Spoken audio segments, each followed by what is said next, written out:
bienvenidos a Energy Channel.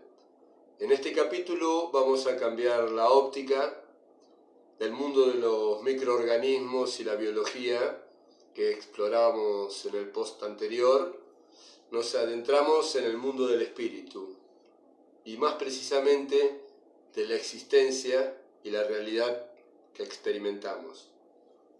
Vamos a indagar en nuestra naturaleza, ya que poseemos características heredadas y evolutivas únicas, que nos hacen peculiares como especie en el planeta.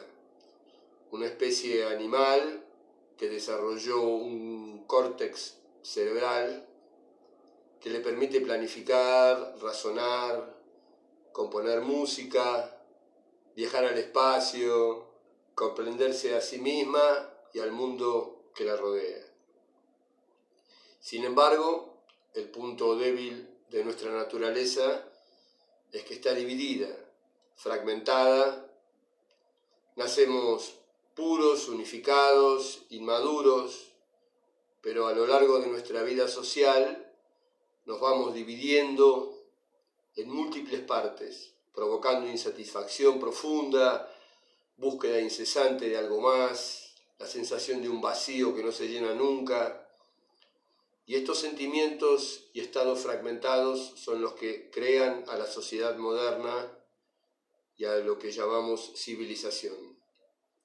No voy a enfocarme en la descripción de la sociedad y sus comportamientos, sino en las características del ser individual. La doble naturaleza, o mejor dicho, la naturaleza escindida, dividida, que nos provoca sufrimiento, debilidad, aislamiento y estancamiento. Pero veamos con más detalles estas afirmaciones.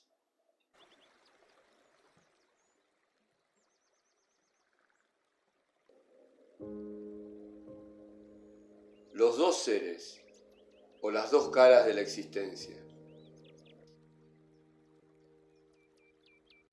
La mayor parte de la vida la pasamos en relación a nuestro exterior. En realidad, como veremos luego, esto no es exacto, ya que no hay un exterior separado de un interior, aunque tengamos esa percepción.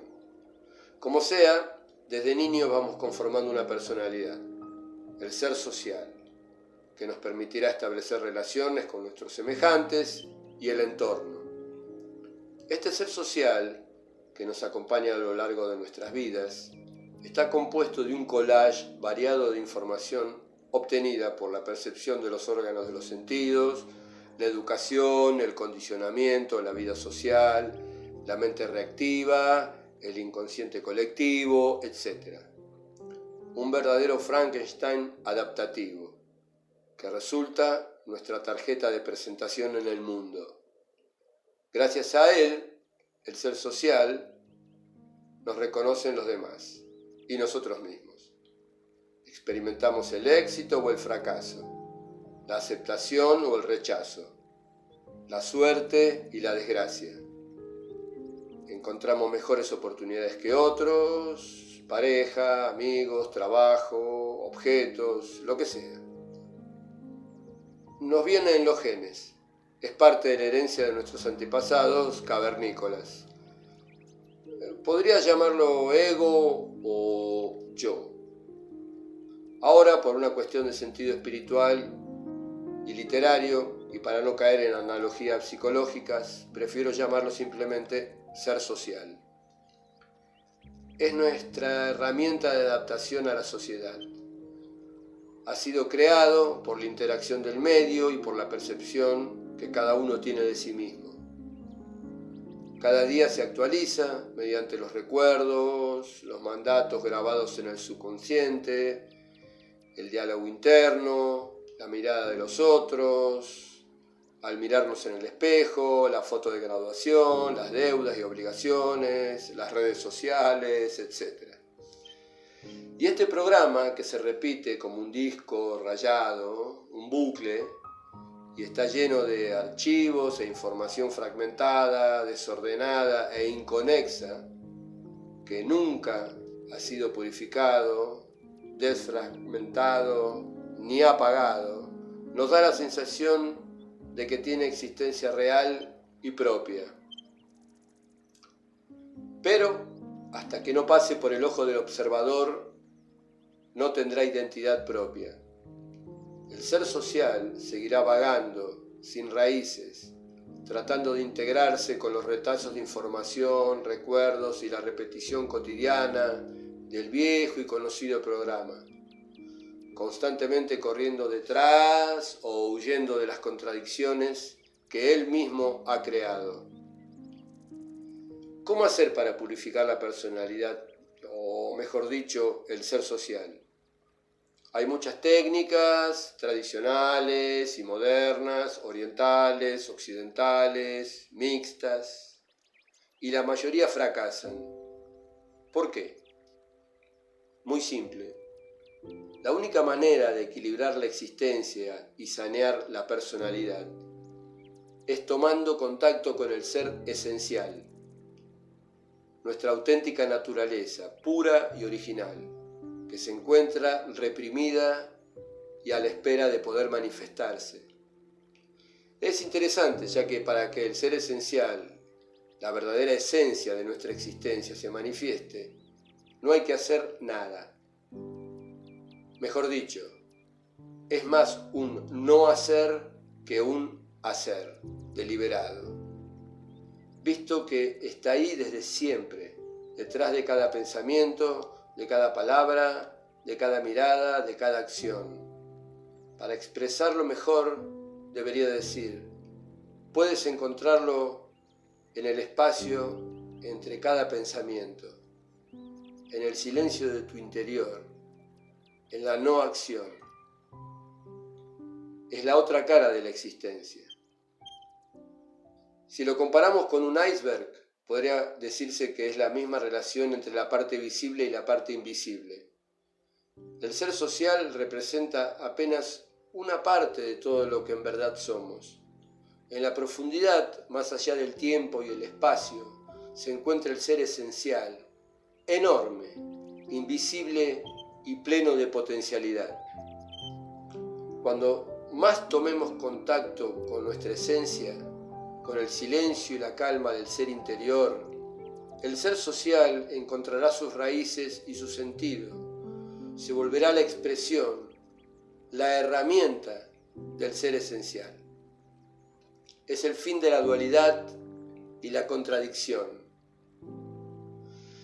Podemos llamarlo ser esencial o ser biológico o incluso ser verdadero, por estar unido a las raíces, a la esencia. Es la sede de los instintos, de la memoria ancestral, del conocimiento profundo. Vive en contacto con el océano de infinitas posibilidades, el inconsciente, conectado al espíritu universal. De hecho, es su extensión, su expresión viva. Poseemos una doble naturaleza, o mejor dicho, una naturaleza dividida, una parte animal y otra divina, más precisamente espiritual. Nuestra evolución como especie no es clara, hay muchas teorías y controversias.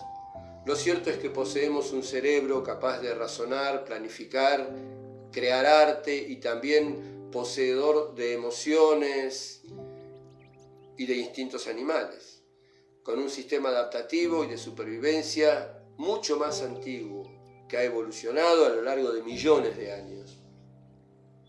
La parte más superficial, la más nueva, fue desarrollando un ser social. Somos seres gregarios por naturaleza. Y lo que fue evolucionando en lo que hoy llamamos civilización.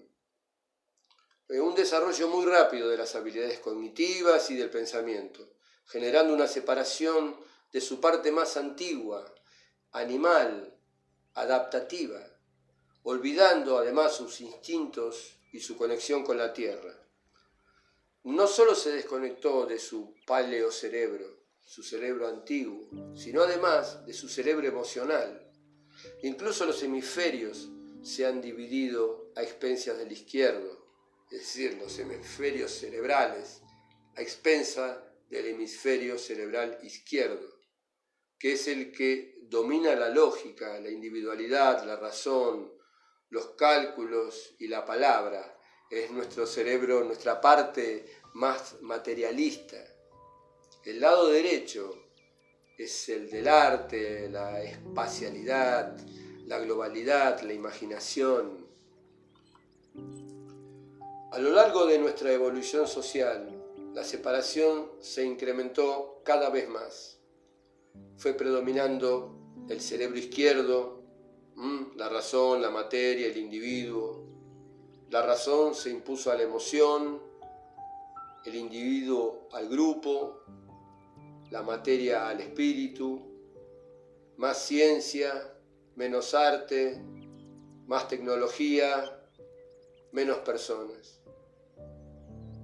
Esto generó una fractura que ha conducido a grandes desequilibrios y enfermedades y es el reflejo de nuestra sociedad actual, fragmentada, materialista, separatista y contradictoria, separando nuestra naturaleza en dos: una parte social, que es la activa, la consciente, y la otra biológica, instintiva, esencial, que está oculta, dormida o anestesiada, que nos mantiene en vida y trabaja en silencio, inconscientemente, pero la mayoría ni es consciente de esto siquiera. Por eso el ser social es como un fantasma que flota agitado de un lado al otro al carecer de raíces y de instinto. Vamos a ver una teoría interesante acerca de la evolución del cerebro. Es el cerebro triuno, es postulada por un neurocientífico, Paul MacLean.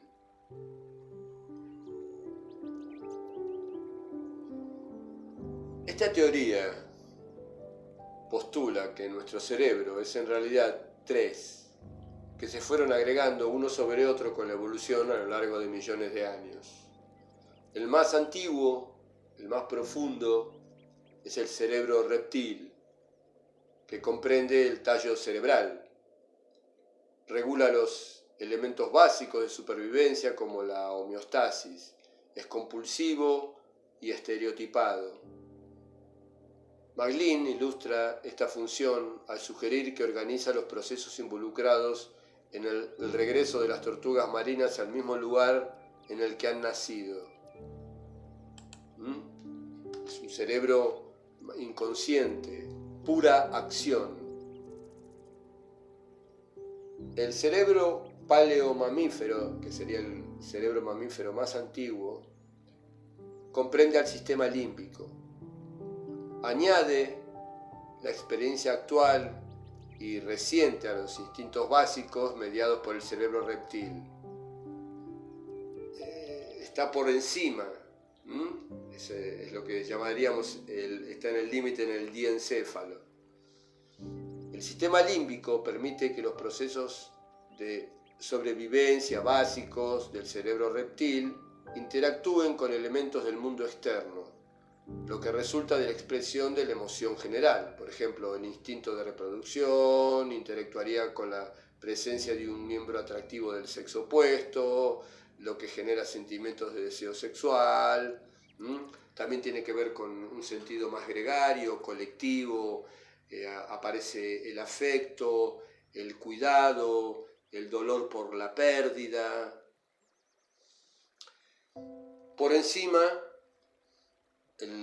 la parte más nueva, el cerebro neomamífero, la neocorteza, el neocórtex, propio de humanos, sobre todo en los humanos, seres humanos, donde más se ha desarrollado. Regula emociones específicas basadas en las percepciones e interpretaciones del mundo inmediato. Los sentimientos de amor hacia un individuo particular serían un ejemplo de este tipo de emoción. De acuerdo con MacLean, en los humanos y otros mamíferos avanzados, como chimpancés, orangután, existen los tres cerebros. Los mamíferos inferiores tienen solo los cerebros paleomamífero y reptil, y todos los demás vertebrados tienen solo el cerebro reptil. ya he venido hablando un poco de la neocorteza y toda la capacidad que ha otorgado a los seres humanos, de planificar, razonar, de hacer calendarios, de escribir poemas, de poder trazar una ruta. Lo importante de esta descripción es que en realidad nos ubica en que cuando reflexionamos y vemos nuestra manera de actuar, nuestra manera de interpretar el mundo y la realidad que vivimos, nos damos cuenta que estamos ubicados solo en un pequeñito lugar que corresponde al pensamiento consciente, que ya en sí además está muy limitado por su manera de actuar, despojado de imaginación, de pensamiento mágico, de arte, de globalidad, de conexión, de percepciones y de instinto. Podríamos ubicar los niveles de conciencia en estos planos: el profundo, el inconsciente; el medio, el subconsciente; y superficial, el consciente. Cada nivel tiene su actividad electroquímica propia. El cerebro es capaz de unificarlas y funcionar como una unidad. Pero lo que llamamos yo, el yo, está situado siempre en el mismo lugar, controlando arbitrariamente la actividad mental, fragmentándola, ralentizándola y aislándola de su fuente original. Esto por ignorancia, debilidad, mala educación. Entonces, ¿cómo ser consciente de mi inconsciente? Visto que ahí es donde se encuentra mi verdadero poder, mi ser auténtico. ¿Cómo puedo unificar mi ser dividido y equilibrar mi naturaleza? ¿Cómo encontrar mi yo verdadero? ¿Cómo controlar mi actividad mental? Primeramente, trascendiendo la información de los sentidos físicos, que son los que crean la realidad física ligada al pensamiento consciente y subconsciente también. Como lo he explicado en otras oportunidades, la realidad que experimentamos es un agregado de un montón de información recogida por los sentidos y la propiocepción, es decir, la percepción de lo que ocurre en el propio cuerpo. Luego es integrada, interpretada, valorada, generando una respuesta también condicionada por programas instalados. Es decir, lo que llamamos realidad no es algo en sí misma, es una interpretación, es una valoración.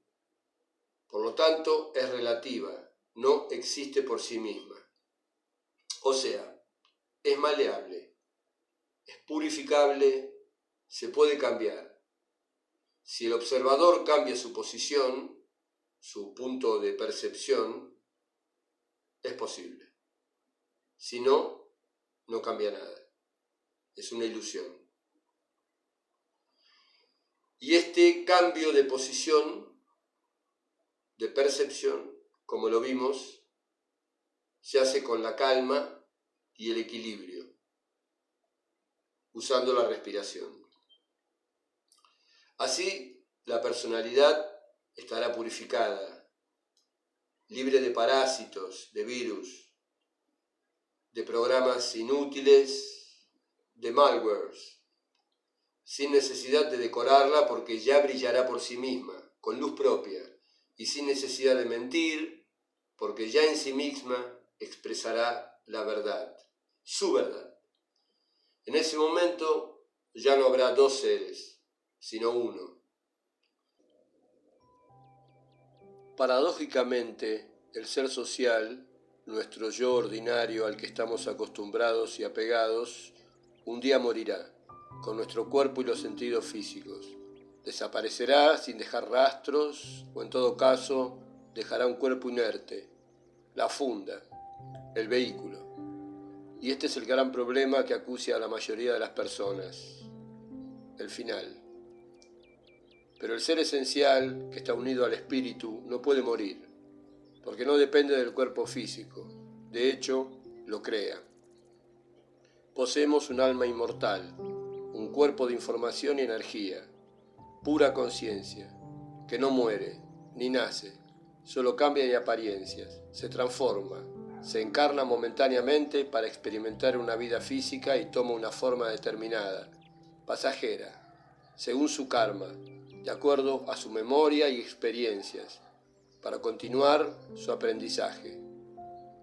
Y este no es un mensaje religioso, es ciencia y es sabiduría ancestral.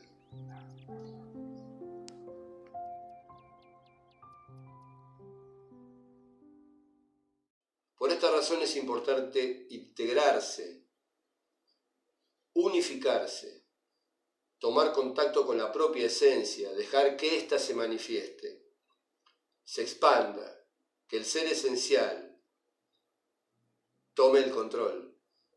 Es el poder del inconsciente, de la potencialidad pura, energía e información ilimitadas, directo de la fuente. A este lugar se accede en la calma y el silencio de la meditación, de la introspección, de la reflexión, de profundizar su sentimiento, su visión, su propiocepción, su sentimiento de sí mismo.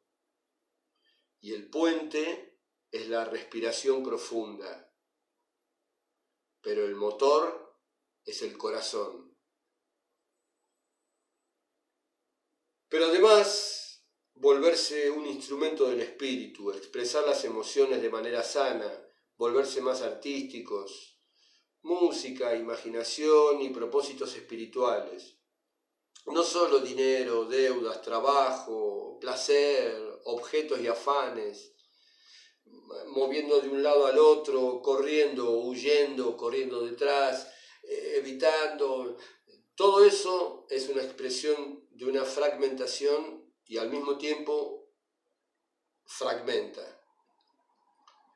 Mente y cuerpo en unidad, concentrados en el momento presente, abandonando las preocupaciones y los miedos inútiles, sabiendo que somos seres espirituales y que es el espíritu el que crea la realidad física, la materia, el tiempo y el espacio. Es el momento en que uno se convierte en el creador de su propia vida, de su realidad y de sus sueños.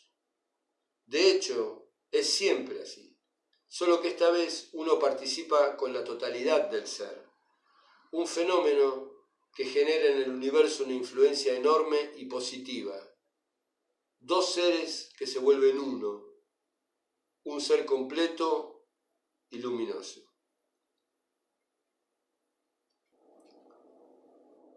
Gracias por vuestra atención. Nos vemos en el próximo video. Seguiremos con estos temas interesantes, profundizando. Siempre cualquier duda, cualquier reflexión, cualquier comentario, pueden dejarlos abajo en la descripción. Nos vemos la próxima. Chao.